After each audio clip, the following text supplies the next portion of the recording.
before in completing the square, this is usually why you'd want to complete the square. You have some kind of quadratic equation, y equal kind of quadratic equation, and what you want to do is you want to put it in vertex form so you can graph your parabola easily.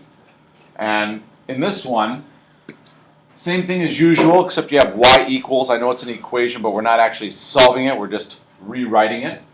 So step number one, I'm going to write it as y equals parentheses x squared plus 8x, put a parentheses, and then plus 10.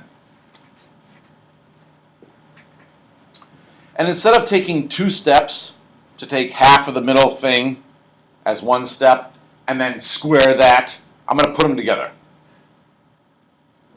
So step two, if I took half of the middle term, which is 8, I would get 4. And then if I squared it, I would get 16. So I add 16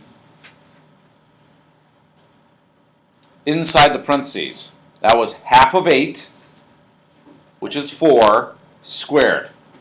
But if I added it on the inside, then I subtract it on the outside. And then in the next step, I'm just going to rewrite that parentheses as something squared. So I look at the first term, it was an x squared, I take its square root, that's x. I look at the last term, it was 16, I take the square root, that's 4.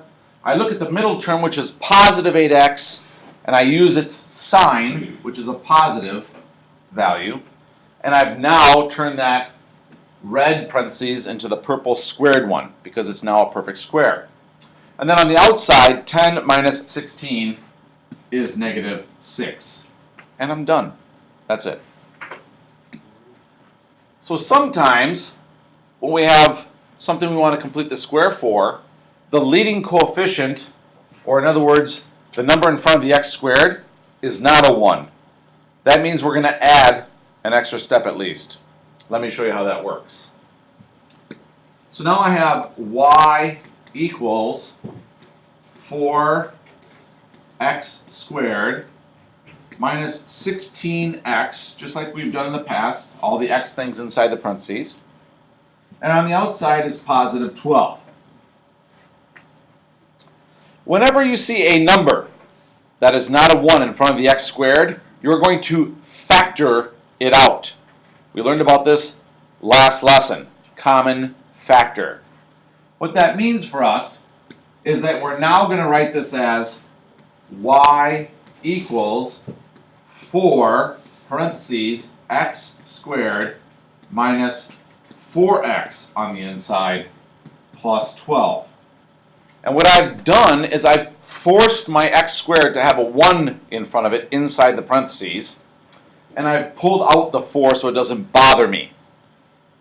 If you notice, if you were to distribute that 4 back in, you would have 4x squared minus 16x. So we haven't changed anything. We've just made it more convenient to complete the square. Now my process goes back to what we were doing before. So I look at my middle term, which is negative 4x. I take the number, negative 4, and take half of negative 4. Half of negative 4 is negative 2. When I square negative 2, I get positive 4. So since I added 4 to the inside, I have to subtract 16 off the outside. Now the reason that negative 16 is there, don't forget, this 4 that we factored out before, if I were to distribute that to that pink 4, it would have made a positive 16, and that's why I had to do the minus 16 on the outside. So now, when I rewrite this thing, I'm going to have y equals the 4 on the outside, some parentheses squared. And as usual, the first thing should always be x. The last thing is the square root of that pink 4 that was on the inside, so it's 2. The sign of the negative 4 in the middle is negative, so I have a minus. And on the outside, 12 minus 16 is negative 4. Okay, last one that we're going to do together, another completing the square. Notice how the term, that's the x squared term, has something besides a 1. So as I start this process, when I write down my y equals, I'm going to put all the x things in the parentheses as usual.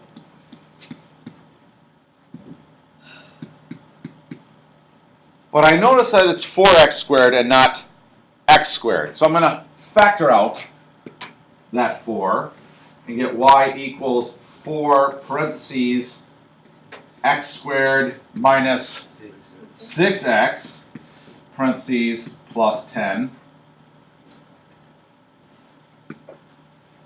And now as I look to complete the square, I look at the x term and I see it's negative 6x. So I take half of negative 6, which is negative 3, and I square it and get positive 9.